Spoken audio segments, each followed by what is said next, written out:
दूरदर्शी भगवान ने देखा मेरा नाम लेकर के बाल बाल कहेंगे हमको जानते हो तुम, हमको परमात्मा कन्हैया के वंश के। और भगवान देख रहे थे कि बहुत उद्दंड है वो। एक दिन सामने 2-3 कपड़े पेट में लगा करके दुर्वासा जी के पास पहुंच गया। पूछने लगा कि मेरे पेट में बेटा है कि बेटी, तुम बड़े महात्मा बनते हो तो बताओ।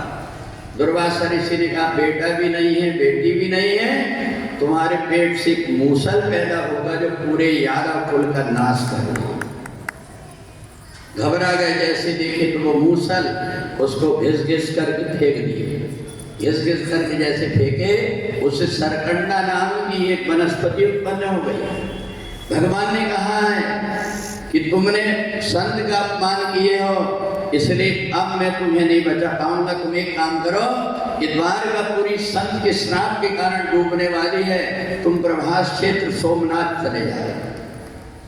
सारे बाल बाल लेकर के चले गए प्रभास क्षेत्र।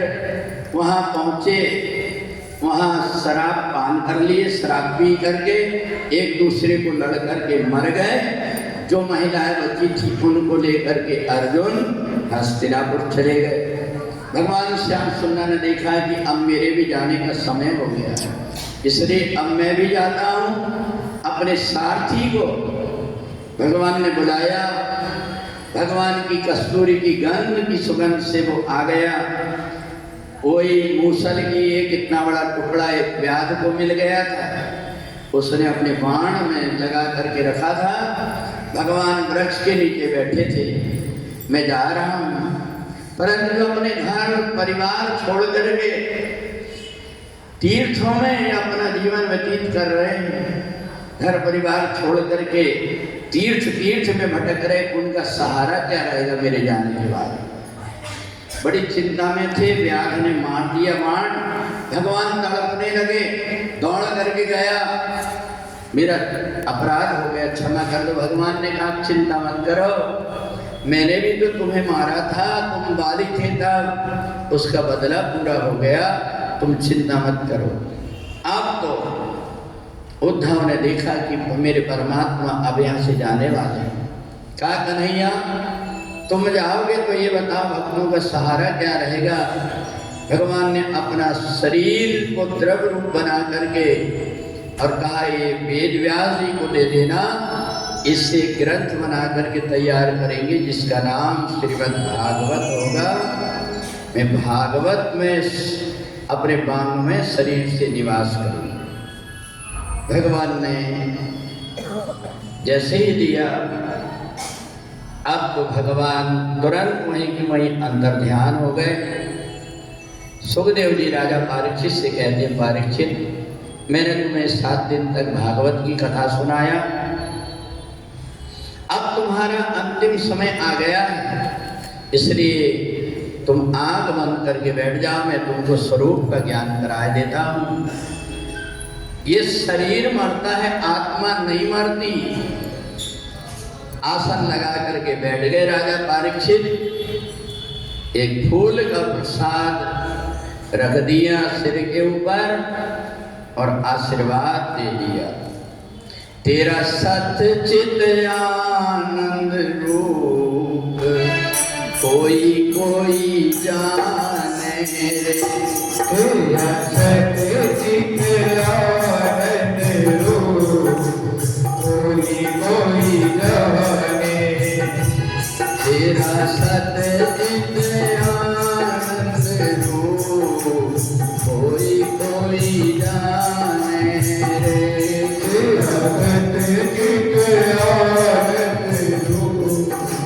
कोई कोई जाने।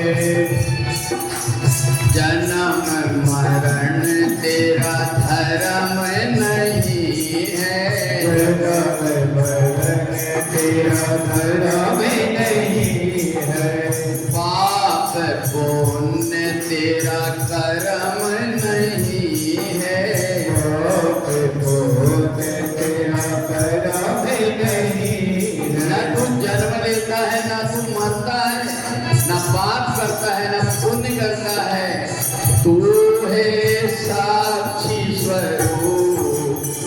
कोई कोई जाने तेरा सतचित आनंद रूप, कोई कोई जाने तेरा सतचित आनंद रूप, कोई कोई जाने तेरा सतचित आनंद रूप, कोई कोई जाने।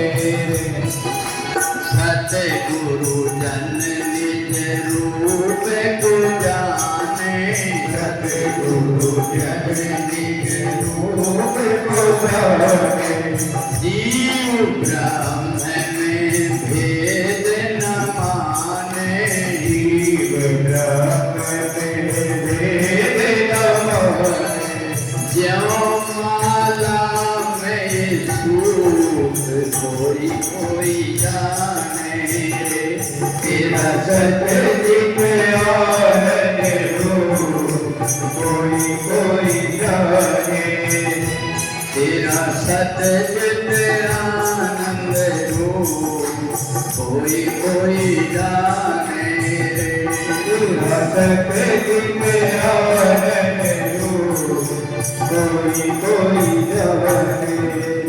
आप भी समझ लो कि मैं मरूंगा नहीं, मेरी बात नहीं है।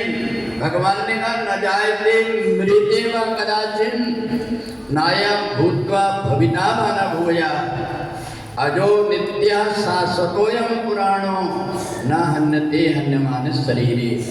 ये जब अलग अलग रहते फूल धागा में नहीं बंधे रहते तो फूल कहते हैं, और धागा में बांध दिए तो माला कहते हैं। बस ये भी है, ये फूल जीवात्मा है और सब मिलकर के माला बन गए जीवात्मा, और जैसे ही कर्म का बंधन छूटा धागा अलग हुआ और फिर अपने स्वरूप में लीन हो जाता है। अब तो समझ गए। राजा परीक्षित आंख बंद करके बैठे, तक्षक आया, जैसे ही मारा पूरा शरीर जलने लगा। सुखदेव जी वहाँ से उठ करके और गंगा जी के किनारे चले गए। इधर सूत जी शौनक आदि ऋषियों से कहते हैं कि देखो ग्रह कारण नाना जनता है, बहुत से व्यक्ति 7 दिन कथा नहीं सुन पाते, वो तीर्थ में आए हुए हैं, उनको 7 दिन की कथा का पुण्य मिल जाए। इसके लिए मैं संक्षिप्त भागवत बताता हूँ, जिस कथा के सुनने से उनको संपूर्ण पुण्य मिल जाए।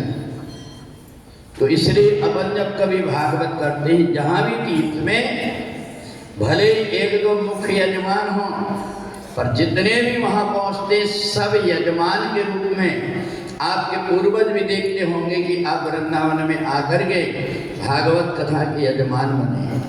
तो इसलिए जो लोगों ने संकल्प नहीं किए होंगे वो भी बाद में संकल्प करके और भागवत जी में छोड़ देंगे। तो उस समय सूत जी ने शौनक आदि ऋषियों से संक्षिप्त भागवत कथा सुनाई। संक्षिप्त भागवत कथा में सूत जी कहते हैं कि हे ऋषियों, भागवत कथा में पहले दिन हम लोगों ने भागवत जी की शोभा यात्रा लेकर के गए, लौट करके आकर के भागवत कथा का महात्म्य सुनाए। ये कथा वेद व्यास जी ने लिखा है, जिसमें 18,000 श्लोक हैं, 12 स्कंध हैं, 335 इसमें अध्याय। ये कथा को सूत जी ने शौनक आदि ऋषियों को सुनाया, गोकर्ण ने धुंधकारी को सुनाया, सनत कुमार ने नारद जी को सुनाया, और इसी कथा को सुखदेव जी ने राजा परीक्षित को सुनाया। पहले दिन आत्मदेव ब्राह्मण का दृष्टांत देकर के बताया कि जो माता पिता को सताता है उसको मरने के बाद में दुर्गति होती है। धुंधकारी दूसरे जन्म में प्रेत बन करके परेशान होते रहा। तो इसलिए भागवत की कथा 7 दिन जो सुनता है अपनी मौत इन्हीं 7 दिन में होने वाली है। और जिस दिन हम भागवत कथा में बैठते हैं हमारा सबसे ऊपर लिखा जाता है कि बुधवार के दिन, मंगलवार के दिन, ये सारे दिन में इसकी भागवत है, तो बिना किसी जानकारी के उसकी मुक्ति हो जाती है। पहले दिन सुनाए। दूसरे दिन मैंने आपको राजा परीक्षित और सुखदेव के जन्म की कथा सुनाया। राजा परीक्षित को मुकुट पहनने के कारण बुद्धि भ्रमित हो गई। उसने मरा हुआ सांप गले में डाल दिया तो श्रृंगी ऋषि ने श्राप दे दिया, 7वें दिन तक्षक सर्प के कांटे से मृत्यु होगी। अब तो घबरा गया, कहाँ जाए? संत की शरण में पहुंचा। सुखदेव जी के जन्म की कथा मैंने सुनाया। भगवान शंकर पार्वती को अमर कथा सुना रहे थे। एक पोती के पेट से सुखदेव जी का जन्म हुआ। राजा परीक्षित ने पूछा, मेरी मृत्यु का समय नजदीक आ रहा, मेरे को क्या करना चाहिए? कहा, जित संगा जित श्वासा जित संगा जितात्मनः, अपने आप को जीत करके और अपने मन को परमात्मा में लगा दो, और मैं तुम्हें परमात्मा की कथा सुना रहा हूँ, इस कथा को सुन लो। सृष्टि कैसे उत्पन्न हुई? आदि शक्ति भगवती जगदम्बा ने ब्रह्मा विष्णु महेश तीनों देवताओं को उत्पन्न किया। उनके द्वारा सृष्टि आगे बढ़ी। ब्रह्मा जी ने मनु और शत्रुपा को उत्पन्न किया, जिससे 3 कन्या देवहूति, आकुति और प्रसूति, इनके जन्म की कथा, और 2 पुत्र उत्तानपाद और प्रियव्रत, इनके जन्म की कथा सुनाए, जिसमें तीनों कन्याओं के वंश के विषय में अनसुईया चरित्र, ध्रुव चरित्र, कपिल देव का जन्म, इन कथाओं को मैंने आपको दूसरे दिन सुनाया। तीसरे दिन में हम लोगों ने जय विजय को श्राप हुआ। पहले जन्म में हिरण्यकश्यप हिरण्याक्ष बने। भगवान ने 12 रूप धारण करके और हिरण्याक्ष का वध किया।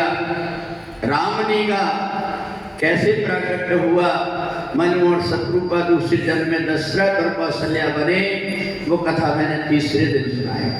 चौथे दिन की कथा में हम लोगों ने प्रहलाद चरित्र, अजामिल चरित्र, गंगा की उत्पत्ति और प्रियव्रत का चरित्र, वामन भगवान की उत्पत्ति की कथा, बलि की कथा, समुद्र मंथन की कथा, गजेंद्र मोक्ष की कथा। ये चौथे दिन में अंतिम में हम लोगों ने राम विवाह था, उस दिन तिथि थी, इसलिए राम जी का विवाह करके भगवान कृष्ण की प्राकट्य की कथा चौथे दिन की कथा में सुनाई। 5वें दिन भगवान की बधाई के साथ में बाल लीला की आपको कथा सुनाए। कैसे भगवान ने ब्रह्मा के मोह को दूर किया, कैसे इंद्र का अभिमान दूर करने के लिए गोवर्धन पर्वत को उठाया, अपने भक्तों के लिए भगवान ने कैसे माखन चोरी की लीला किए, महाराज करके सब गोपियों को अपना अंग संग में भगवान ने मुक्ति का साधन प्रदान किया। ये कथा को हमने 5वें दिन सुनी। कल 6वें दिन आपने शेष कथा में राधा जी की कैसे उत्पत्ति हुई, राधा और कृष्ण एक दूसरे से कैसे अभिन्न है, भगवान ने कैसे मथुरा जाकर के कंस का वध किया और वहाँ से वसुदेव देवकी का उस समय पर दुख दूर करके भगवान सुदामा के साथ में सांदीपन गुरु के यहाँ उज्जैन पढ़ने के लिए गए। वहाँ से लौट करके आकर के और कालियमन का वध कराया। साथ में भगवान के 16,108 विवाह की कथा ये मैंने आपको कल सुनाया। आज मैंने प्रद्युम्न का अनिरुद्ध के जन्म की कथा सुनाए, सुदामा का जो शेष चरित्र था उसकी कथा सुनाए, दंतवक्र और शिशुपाल का कैसे भगवान ने उद्धार किया, अंत में भगवान कैसे सुधाम को पहुँचे और भागवत जी में भगवान ने 92 रूप से प्रवेश किया। ये कथा मैंने आपको सुनाया। हरि अनंत हरि कथा अनंता कहीं सुनई बहुविधि सब संता। ऐसे राम जी के दरबार में मैंने आपको 7 दिन तक इस भागवत की कथा को सुनाया। हमारे ऊपर इस आश्रम में निवास करने वाले सभी सदस्यों का और महाराज जी का अति स्नेह है, जिसके कारण दूर दराज से सीधे सारे गरीबों को ला करके यहाँ हम और उन्हें तीर्थ का लाभ भगवान की कथा से जोड़ते हैं। इसलिए उनके हम हमेशा ऋणी रहेंगे। आप सभी 7 दिन अपने घर परिवार से अलग होकर के यहाँ भगवान के धाम में कथा सुने। भगवान बांके बिहारी की सबके ऊपर कृपा रहे। इसी के साथ में कथा का हम यहाँ पर विश्राम करते हैं और अब हम सभी लोग आरती करेंगे। आरती के